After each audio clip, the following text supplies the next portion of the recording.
예수님의 재판이라는 제목으로 말씀 연회를 나누기를 원합니다. 오늘 본문은 예수님이 빌라도에서 재판을 받으시는 장면을 소개하고 있는데 내용 18장 28절에서 해서 내용이 계속됩니다. 19장 16절까지 이어지는 그래서 7개의 재판 과정이 우리에게 소개되고 있습니다. 오늘 본문 28절에 그들이 예수를 가야바에게서 관정으로 끌고 가니 그렇게 얘기합니다. 예수님은 안나스 앞에서 증인도 없이 추궁당하고 대제사장이 불법적으로 감금하고 폭행을 당하였지만 의연하게 마쳤습니다.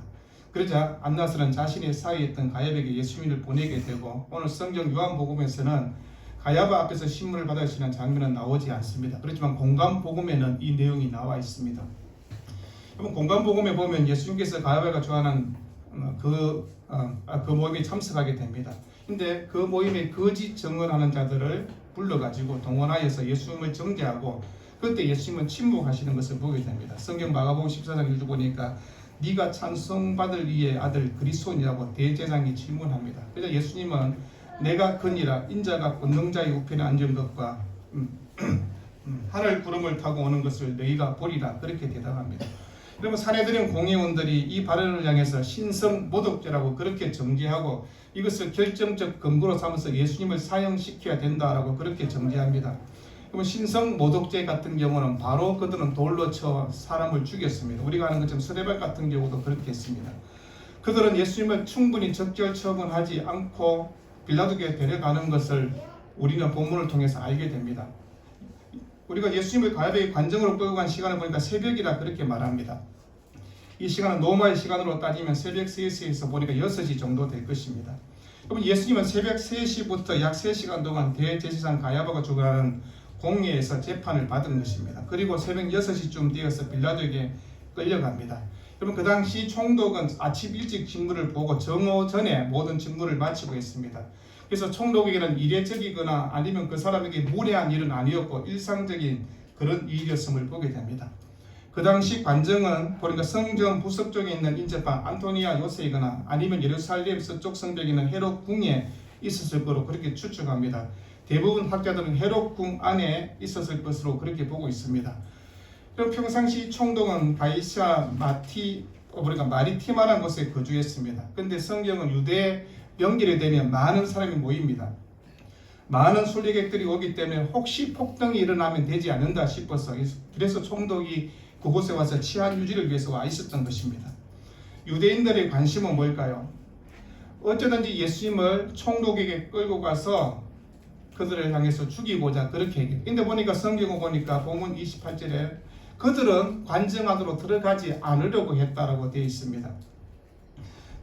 본문에는 그 이유를 설명하서 그들은 더럽힘을 받지 아니하고 유월절 잔치를 먹고자 하여 관정에 들어가지 아니하더라.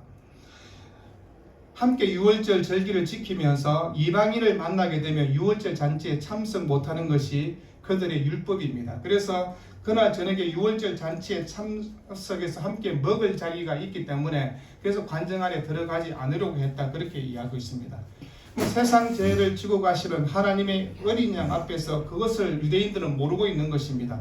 제자들도 그 사실을 완전하게 다 몰랐던 것입니다. 그러면서 사람들은 예수님 향해서 죽어 마땅한 죄인인 것처럼 생각하기도 했습니다. 자신의 어떤 허물과 이선을 드러내는 종교 지도자들, 그 당시에 이 세상을 항상 독점하고 있다는 사람들, 이런 사람들이 자기들이 성경 해석을 할 때 예수님이 너희들의 성경 해석이 잘못되었다고 지적했을 때 자신의 권리를 향해서 침해하는 것처럼 그렇게 여겼던 것입니다. 그래서 예수님을 향해서 미워하고 시기했던 일들이 일어났고 그런 일을 가지고 죽일 수는 없는데 그들은 예수님 향해서 죽이려고 계획을 세웠다고 성경은 얘기하는 것입니다.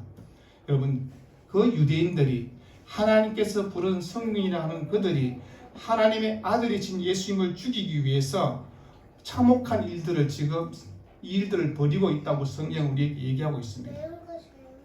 유대인들은 정결의식과 제의적인 어떤 정결을 딱 어기면 항상 부정한 사람이라 그렇게 얘기합니다.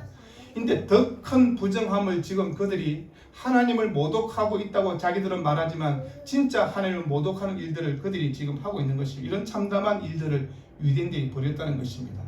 여러분, 종교적인 결정이나 종교의식은 우리의 죄악을 적발하고 회개에 이르게 하는 그런 도움을 분명히 줍니다. 그러나 우리의 죄책감을 달래게 한다든가 우리의 죄악에 대해서 눈 감게 하는 어처구니 없는 행위를 하면 되지 않는다는 것을 얘기하는 것입니다. 여러분, 우리의 예배가 진실한 예배인지 내 신앙의 표현이 어떤가를 생각하는 것은 하나님 앞에 내가 정말 하나님이 원하시는 올바른 방법으로 하고 있는가를 생각하는 것입니다. 우리 신앙의 삶에 유대인들을 한번 떠올려보고 그 당시 총독을 한번 떠올려보시길 바랍니다. 그들은 항상 원수지간입니다. 자기 민족을 지배하는 이방인이라고 그렇게 생각했습니다. 그래서 그들은 결코 함께 상종할 수 없는 사람이라고. 그런데 오늘 함께 예수를 죽이는 일에는 힘을 합치는 것을 보게 됩니다. 빌라도는 먼저 관정 밖에서 예수를 끌고 유대인들을 상대합니다. 그리고 예수님을 끌고 오는 일에 군대가 동원되었다는 것은 우리가 아는 총독의 허락 없이는 결코 될 수 없는 불가능한 일이었습니다. 여러분, 빌라도 입장에서는 예수가 로마에게 큰 위협이 되는 존재인가라고 생각할 때 결코 그렇게 생각하지는 않았습니다. 자신들의 유대계 종교 안에서 있는 갈등의 문제라고 그렇게 생각한 것입니다. 근데 물론 그는 분명히 예수의 명성과 인기에 대해서는 알고 있었을 것입니다. 혹시 그가 자신의 그 정권을 향해서 잘못된 불법적 일을 하면 되지 않는다는 생각은 했을 것입니다. 그래서 자신의 병력을 제공했을 뿐이고 예수의 죄에 대해서는 별로 관심이 없었습니다. 그런데 빌라도는 유대인들이 예수를 자기에게 끌고 옵니다. 그래서 의아하게 생각해서 본문 29절에 너희가 무슨 일로 이 사람을 고발하느냐고 그렇게 질문하지 않습니까? 그러자 유대인들이 대답이 무엇인가? 30절에 대답을 이르되 이 사람이 행악자가 아니었더라면 우리가 당신에게 넘기지 아니하였다라고 그렇게 대답합니다. 그럼 예수님은 안나스에게 가서 똑같이 모든 재판을 받았습니다. 그런데 그 재판 앞에서 아무런 죄를 발견할 수 없으니 총독에게 끌고 온 것입니다. 그래놓고 그들이 하는 얘기가 무엇입니까? 우리가 충분히 이 모든 것을 조사했기 때문에 그래서 내가 데려올 자를 데려왔겠다 이렇게 지금 그 얘기를 하고 있는 것입니다. 쉽게 말하면 죽어 마땅한 행악자라는 그 얘기를 하고 있습니다. 그래서 당연한 죄인을 내가 데려왔다고 그렇게 얘기했습니다. 여러분, 이 사람이란 말은요, 이 작자란 말입니다. 성경은 아주 풀이를 그냥 이 사람이라고 이렇게 되어 있지만 원어에서는 이 작자가 예수님을 향해서 유대인들은 이렇게 지금 예수님을 비하하고 아주 하찮게 우습게 지금 말하고 하고 있습니다. 그래서 자신들이 잘 조사했으니까 더는 따지지 말고 더 이상 조사할 필요가 없다는 것입니다. 우리 요구대로 예수를 십자가에 못 박으면 된다고 그 얘기를 하고 있는 것입니다. 왜요? 함께 했던 유대인들은 이미 예수님을 이 땅에서 죽어야 되는 존재라고 그렇게 얘기한 것입니다. 근데 거기에 대한 증거도 정인도 아무것도 없지 않습니까? 자신들의 임의대로 그들을 향하는 이들은 이렇게 이 모든 일들을 벌이고 있는 것입니다. 여러분, 세상을 조금만 생각해 보십시오. 세상은 예수님을 향해서 조롱하고 예수님을 향해서 반대하고 안 믿으러 갑니다. 근데 그네들 향해서 물어봅니다. 당신이 예수에 대해서 알고 있습니까? 라고 물어보면 모릅니다. 예수에 대해서 아무것도 모르면서 그냥 나는 예수를 안 믿으려고 합니다. 그렇게 말하지 않습니까? 여러분, 그 당시 유대인들은 예수님을 직접 눈으로 보았지 않습니까? 그럼에도 불구하고 예수님에 대한 평가는 우리가 믿을 사람이 아니고 죽여야 되는 대상으로 생각한 것입니다.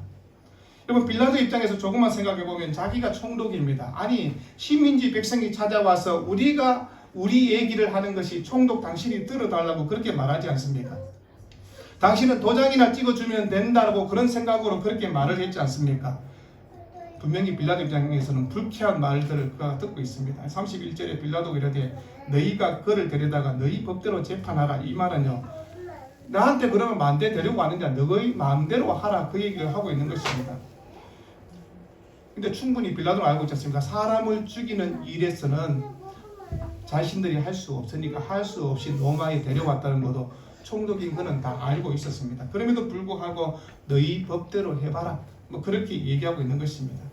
여러분, 유대인들 입장에서는 사람을 죽이기 위해서 로마의 허락을 받아야 되기 때문에 왔지만 빌라도 입장에서는 예수가 죽을 만큼 큰 죄를 지은 건 아니라고 그렇게 지금 생각하고 있습니다. 31절 유대인들이 이르되 우리에게는 사람을 죽이는 권한이 없나이다 그렇게 얘기합니다.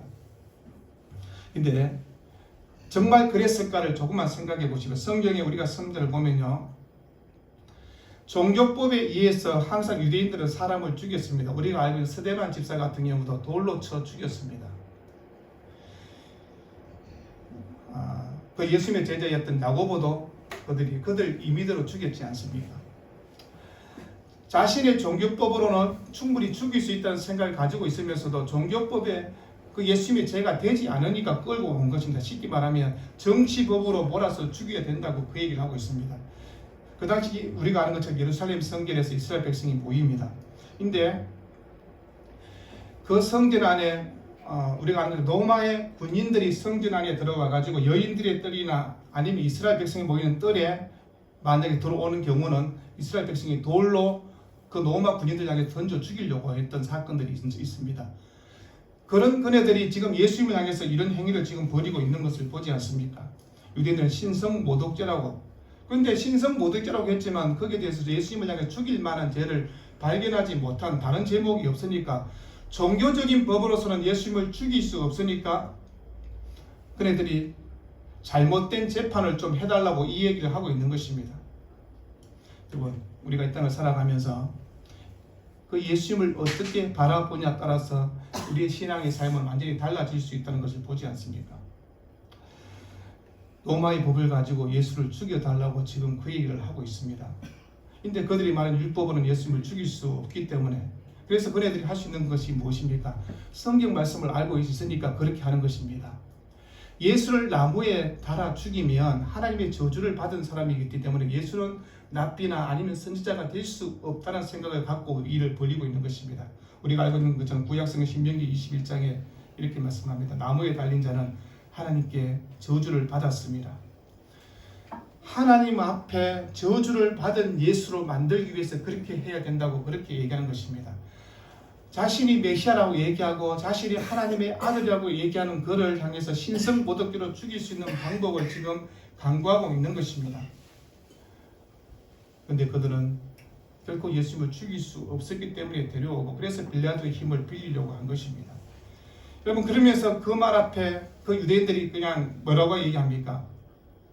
32절에 이는 예수께서 자기가 어떠한 죽음으로 죽을 것을 가리켜 하신 말씀을 응하게 하려 함이라. 예수님의 죽음은 빌라도의 계획도 그렇게 될 수 있는 것이 아니고 유대인들의 계획도 될 수 있는 것이 아니라는 것을 얘기합니다. 자신들의 계획들은 예수를 죽이려고 계획을 세웠습니다. 그 예수를 끌고 가서 빌라도에게 관정으로 끌고 가서 당신이 사형 선고를 내려달라고 그 얘기를 하고 있습니다. 여러분, 세상은 그렇게 해서 예수를 죽이는 것처럼 그렇게 말합니다. 그러나 성경은 그렇지 않습니다. 예수님은 자신이 어떤 때에 어떻게 죽어야 되는가를 이미 다 알고 계시는 것입니다. 그래서 성경 보면 요한복음 12장에 내가 땅에서 들리면 모든 사람을 내게로 이끌게를 하시니 이렇게 말씀하시면 자기가 어떠한 죽음으로 죽을 것을 보이심이라. 이미 예수님은 내가 어떻게 죽어야 되는가를 계속해서 제자들에게 이야기를 했지 않습니까? 여러분, 자신들의 계획으로 유대인들은 그렇게 계획을 세웠고 빌라도도 그 일에 동참해서 예수를 죽이는 것으로 그렇게 계획을 세웠습니다. 그러나 그 계획은 자신들이 세운 계획이 아니라 하나님의 섭리 안에, 하나님의 계획 안에 있었다는 것을 얘기합니다. 하나님의 아들이신 그 예수가 친히 십자가에 못 박히며 저주를 담당하고 이 모든 일에 예수님의 계획 가운데 있는 일이라는 것을 성경은 얘기하는 것입니다. 이런 빌라도의 입장에서는 그 일에 함께하고 싶은 마음은 없었던 것입니다. 내가 굳이 사형 선고를 내려야 될 이유가 없다고 계속해서 말하지 않습니까? 유대인들을 향해서 얘기합니다. 너희들 법대로 하라. 그리고 나는 이 일에 관여하고 싶지 않다. 그렇게 말합니다. 그래서 33절 보니까 이에 빌라도가 다시 관정에 들어가 예수를 불러 이르되 네가 유대인의 왕이냐. 이제 정치적인 문제로 예수님을 향해서 접근하게 됩니다. 여러분, 이 말은 결코 그 예수님을 존중의 말로 하는 것은 아니었습니다. 니까지 그게 유대인의 왕이라고 하냐 이렇게 하는 비아냥거리는 것으로 빌라도가 그렇게 말한 것입니다. 이 질문에 유대인들이 예수님을 어떤 혐의로 고소했는가를 빌라도는 알고 있는 것입니다. 그런데 자기가 생각할 때는 예수가 결코 종교적 죄로는 없기 때문에 국가 반역죄로 몰기 위해서는 자기가 유대인의 왕이라고 하면 충분히 정치범으로 몰 수 있는 것입니다. 여러분, 그 당시 유대인의 왕은 누구였습니까? 우리가 아는 것처럼 헤롯만이 유대의 왕이었습니다. 근데 그 당시 헤롯은 죽었습니다. 아무도 그 유대의 왕이라고 할 수 있는 사람은 없었습니다. 그래서 로마 총독이 와서 그 땅을 다스리고 있지 않습니까? 로마의 허락 없이 유대의 왕이라고 하는 것은 계속해서 로마를 향해서 반역의 죄를 짓는 것이라고 얘기할 수 있는 것입니다. 그럼 그런 고발을 하고 있고 거짓을 향해서 얘기하고 계속해서 종교적 문제를 가지고 허위를 얘기하고 이런 사실을 보면서 빌라도 또한 이 일 앞에서 어떻게 했는가를 성경은 얘기하는 것입니다. 예수님을 고소할 수 없으니 그래서 조롱하고 경멸하면서 그러다가 아들이 정치범으로 몰려고 하는 것들을 보지 않습니까? 여러분, 그런데 보니까 성경은 오늘 이렇게 얘기하는 34절에 예수께서 대답하시되 이는 내가 스스로 하는 말이냐 다른 사람들이 나에 대하여 내게 한 말이냐 그렇게 얘기합니다. 오늘 예수님의 대답은 부정도 아니시고 인정도 하지 않는 채 실제 자신이 왕이라도 되는 것처럼 빌라도에게 다시 역질문을 하는 것들을 보게 됩니다. 여러분 예수님의 질문이 무엇입니까? 정말 자신을 위해서 그 대답을 알고 싶은 것인지 아니면 너가 총독으로서 자신의 임무를 수행하는 것뿐인지 아니면 예수님은 빌라도를 향해서 총독이 아니라 한 인간으로서 너에게 질문한다는 것을 우리에게 보여주고 있는 것입니다. 우리가 그 예수님을 한번 떠올려 보십시오. 세상 사람들은 예수를 향해서 죄인이라고 그렇게 얘기하고 있습니다. 그리고 총독 앞에 벌벌 떨고 있는 존재처럼 그렇게 보아야 될 것입니다. 근데 예수님은 결코 그렇지 않았습니다. 당당하게 그렇게 말씀하지 않습니까? 그 총독이 자기는 그렇게 생각합니다. 내가 예수를 죽일 수 있는 권한도 있고 예수를 살릴 수 있는 권한도 있다고 그렇게 생각했을 것입니다. 그런데 그 총독을 바라보는 예수님 마음은 어떨까요? 한 인간으로 죄인으로 바라보는 것입니다.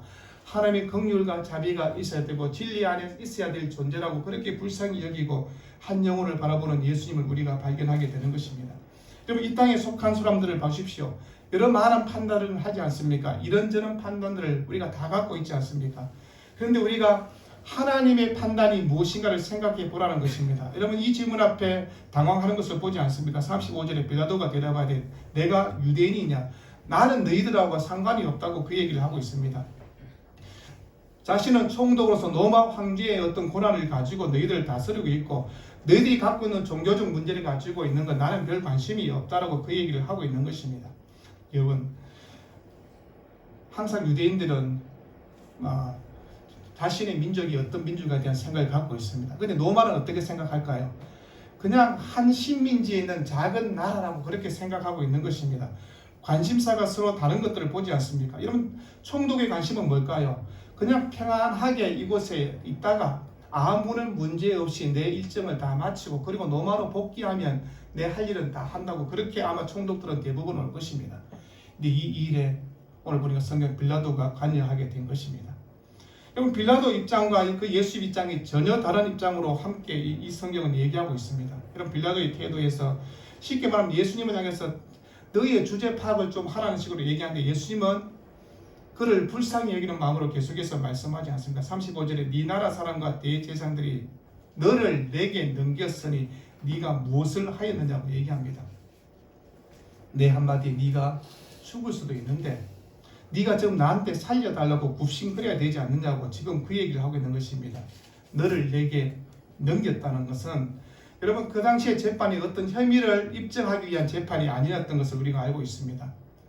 어떤 증거를 가지고 입증하고 확인하는 것이 아니라 증거가 있으면 여러분 잘잘못을 따지는 재판이 아니라 재판관의 마음에 따라서 재판이 충분히 될 수 있는 그런 상황이지 않습니까? 오늘 성경 보니까 이렇게 말씀합니다. 넘겨주었다. 넘겨주다는 단어를 쓰고 있습니다. 파라디도마라 쓰고 있습니다. 여러분 넘겨주었다 말은 죽음에 넘겨주었다는 것을 얘기하고 있습니다. 이 말은 하나님께서 예수님을 넘겨주신 거라고 얘기하는 것입니다. 총독이 넘겨주는 것이 아니라고 그 얘기를 하고 있습니다. 여러분 종교 지도자들은 자신들의 권한으로 예수를 죽일 수 있다고 생각했을 것입니다. 그런데 빌라도는 지금 이렇게 묻는 것입니다. 네가 도대체 무슨 짓을 했기에 그들이 너를 사형에 처해달라고 청하느냐? 무슨 근거로 네가 유대인의 왕이라고 주장하느냐? 이 얘기를 하고 있습니다. 여러분 세상의 기준으로 늘 하나님을 바라보고 예수님을 바라보지 않습니까? 로마법에 너가 잘못된 것이 무엇이냐고 그 얘기를 하고 있습니다. 여러분 성경 36절에 예수께서 대답하시되 내 나라는 이 세상에 속한 것이 아니니라. 만일 내 나라가 이 세상에 속한 것이었다면 내 종들이 싸워 나로 유대인들에게 넘겨지지 않게 하였느니라. 이제 내 나라는 여기에 속한 것이 아니니라 얘기하고 있습니다. 여러분 예수님은 마지막 순간까지 하나님의 나라를 우리에게 지금 얘기하고 있습니다. 내 나라라고. 여러분 내 나라라는 얘기는 내가 왕이라는 얘기지 않습니까? 그런데 지금 이 한마디 잘못하면 총독이 죽일 수도 있고 어떻게 할 수 있는 상황입니다. 그런데 예수님은 당당하게 이 얘기를 하고 있습니다. 내 나라라고. 너희들은 군사력으로 향해서 이 땅을 지배하고 이 땅에 있는 유대인들은 이 땅에서 너희들을 전복하고 그리고 함께 이 민족 해방되기를 원한다. 이렇게 살고 있지만 하나님의 나라는 이 세상에 속한 것이 아니라는 것을 얘기하는 것입니다. 이러면 세상의 나라는 힘과 권력과 무기로 세워지는 나라입니다. 그러나 결코 하나님의 나라는 그렇지 않다고 얘기하는 것입니다. 만약에 내 나라가 그런 나라였다면 내 종들을 세워서 너희들 충분히 제압할 수 있다고 주님이 그 얘기를 하고 있습니다. 여러분, 빌라도 입장에서는 내가 군대를 보내서 너희를 잡아왔는데 무슨 군대를 데리고 올 수 있겠느냐고 그 얘기를 하고 있는 것을 보게 됩니다. 바라보는 관점의 시선이 얼마나 다른가를 성경은 얘기하고 있습니다. 계속해서 노마는 세상의 나라를 가지고 이야기를 하고 있습니다. 예수님은 하나님의 나라를 얘기하고 있습니다. 하나님의 나라는 너희들이 급할과 위협 속에 있는 나라가 아니라고, 그렇게 전복되는 나라가 될 수 없다고 그렇게 얘기하고 있습니다. 그러면서 예수님 끝까지 하나님의 나라를 전하여 주는 모습을 보지 않습니까? 왜 이 땅에 예수님이 오셨는가를 마지막 죽음의 그 순간까지도 우리에게 얘기하는 것입니다. 하나님의 나라와 세상의 나라는 다른 것이라고. 노마의 나라와 하나님의 나라는 결코 같이 함께 할 수 없다고 그렇게 합니다. 여러분, 노마의 시민이 될 수 있는 것은 노마에서 태어나든지 아니면 돈이 많아서 거기에 대한 시민권을 사든지, 근데 하나님의 나라는 그렇지 않음을 얘기하지 않습니까? 물과 성령으로 거듭나지 않으면 하나님의 백성이 될 수 없다고 그 얘기를 하고 있는 것입니다. 예수님의 마지막 죽음의 순간, 재판의 그 순간까지도 예수님은 하나님의 나라를 지금 꺼내고 있지 않습니까? 여러분, 이 말씀에 대해서 빌라도는 전혀 이해하지 못합니다. 그래서 본문 40절에 빌라도가 이르되 그러면 네가 왕이 아니냐라고 그 얘기를 하고 있습니다. 그래서 예수님이 뭐라고 합니까? 예수께서 대답하시되 네 말과 같이 내가 왕이니라. 여러분, 이 말 한마디면 예수님이 이제 정치범으로 끝나야 됩니다. 여러분, 오늘 이 본문의 말씀을 이렇게 얘기합니다. 나는 왕이다는 말이지만 그렇다고 내가 왕인 것은 맞지만 네가 말하는 의미에서 왕은 아니다라는 그런 뜻으로 얘기하고 있지 않습니까? 역설적인 얘기를 하고 있습니다. 하나님의 나라는 빌라도에게 노마에게도 전혀 현실적인 위협이 되지 않지만 동시에 결코 공존할 수 없는 나라라는 것을 얘기합니다. 그러면서 예수님은 자신이 이 세상에 오신 목적을 마지막 37절에 말씀하지 않습니까? 내가 이를 위하여 태어났으며 이를 위하여 세상에 왔나니 곧 진리에 대하여 정언하려 함이라. 무릇 진리에 속한 자는 내 음성을 듣느니라. 왜 이 땅에 예수님이 성육신에서 이 땅에 오셨는 이유를 말씀합니다. 하늘의 영광을 버리고 하나님의 보좌를 버리고 왜 이 세상에 천한 이 땅에 와서 하나님 나라를 왜 전파하고 이 땅의 진리를 왜 증거하고 있는가를 주님이 지금 얘기하고 있지 않습니까? 하나님의 나라는 물과 성령으로 거듭난 사람이 들어갈 수 있다는 말들을 아무나 이해할 수 있을까요? 그렇지 않습니다. 하나님께서 택해 주셔야만 된다는 것을 얘기하는 것입니다. 여러분, 그 당시 총독이 결정하고 노마가 결정하면 된다고 얘기할 때 자신의 종교의 종교 지도자가 결정하면 되는 것처럼 얘기하지만 결코 그렇지 않다고 얘기하는 것입니다. 여러분, 노마는 엄청난 힘과 권력을 갖고 있었습니다. 그렇지만 그 힘으로 하나님의 나라를 어떻게 할 수 있는 것이 아니고 하나님의 나라를 세울 수 있는 것이 아니라고 얘기하는 것입니다. 하나님의 나라는 하나님이 세워가시되 그 나라 백성은 물과 성령으로 거듭난 사람이 그 백성이 될 수 있다는 것을 주님이 마지막까지 얘기하고 있는 것입니다. 여러분, 재판입니다. 자신의 잘못을 내가 이런 일에 대해서 나는 결코 잘못한 일이 없다는 것을 입증하고 반증해야 됩니다. 예수님은 그렇지 않았습니다. 재판의 모든 과정에 보니까 새벽 6시부터 재판을 했습니다. 그래서 보니까 정오 12시에 보니까 예수님의 사형 선고가 내려지지 않습니까? 그리고 오후 3시에 예수님이 돌아가십니다. 여러분, 이 짧은 시간 안에 예수님은 마지막 죽음의 순간을 다 알고 계셨음에도 불구하고 진리를 전가하고 하나님 나라를 얘기하고 있습니다. 여러분, 자신의 무죄를 증명하는 것은 하나도 없었습니다. 왜 그렇게 하셨습니까? 오늘 보면 30절에 빌라도가 이르되 진리가 무엇이냐고 그렇게 다시 질문하지 않습니까?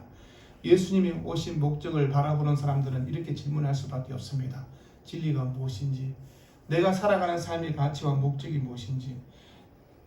이 땅에 오신 예수님은 마지막 재판의 그 순간까지 하나님의 나라와 진리에 대해서 증거했다는 것을 우리가 기억한다면, 그럼 이 땅의 성도는 어떻게 살아야 될까요? 여러분, 진리가 뭘까요? 이 땅에 수많은 진리를 말하지 않습니까? 진리는 예수 그리스도입니다. 예수 그리스도 외에 말한 진리란 것은 다 엉터리 같은 얘기들 하고 있지 않습니까? 철학이 무슨 진리가 되겠습니까? 여러분, 우리가 이 땅을 살아가면서 오직 예수 그리스도 그분이 진리인 것을 증거하며 살아갈 것을 얘기합니다. 오늘 이 땅에 많은 사람들이 살아가면서 똑같은 재판의 문제, 똑같은 시비를 걸며 살아갈 것입니다. 예수님을 향해서 당신이 어떻게 진리가 될 수 있느냐고, 당신이 어떻게 생명의 구원자가 될 수 있느냐고 질문할 때 충분히 예수님은 거기에 대해서 말씀했던 것들을 보지 않습니까? 여러분, 우리가 이 진리를 가슴에 안고 살아가고 있을까요? 우리는 어떻게 살아갈까요? 내 자신을 변명하지 않습니까? 나는 이런 사람이라는 얘기를 늘 나타내려고 합니다. 근데 주님은 결코 그렇지 않았습니다. 자신을 변명하거나 자신을 이 땅에서 보호하려고 하지 않았습니다. 하나님의 나라가 무엇인가를 마지막 순간까지 증거하며 갔습니다. 그럼 사순절을 보내면서 나는 어떤 성도로 살고 있을까요? 우리의 삶의 자리에 진리가 증거되고 있을까요? 오직 하나님만이 우리의 삶의 자리에 나타나고 있을까요? 여러분, 교회가 그렇게 된다면 세상은 바뀌었을 것입니다. 근데 그렇게 살아가지 못하니 이 땅에 주님이 다시 오시는 것입니다. 어떻게 해요? 심판의 주님으로 오시겠다고. 우리의 삶의 자리에서 진리가 증거되라고 그렇게 얘기합니다. 여러분, 한 주간 우리가 함께 고난 주간을 보내게 될 것입니다. 우리가 이 주간을 보낸다면서 내가 십자가를 질 수 있겠습니까?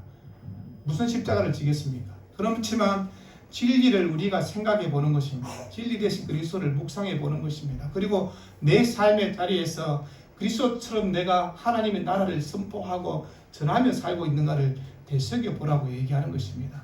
나를 변호하고 나를 변명하고 내가 어떤 사람인가를 알려고 하는 것보다는 예수 그리스도 하나님의 나라를 전하는 그 믿음으로 살아가는 여러분 되기를 우리 주 이름으로 축원드립니다. 기도하겠습니다.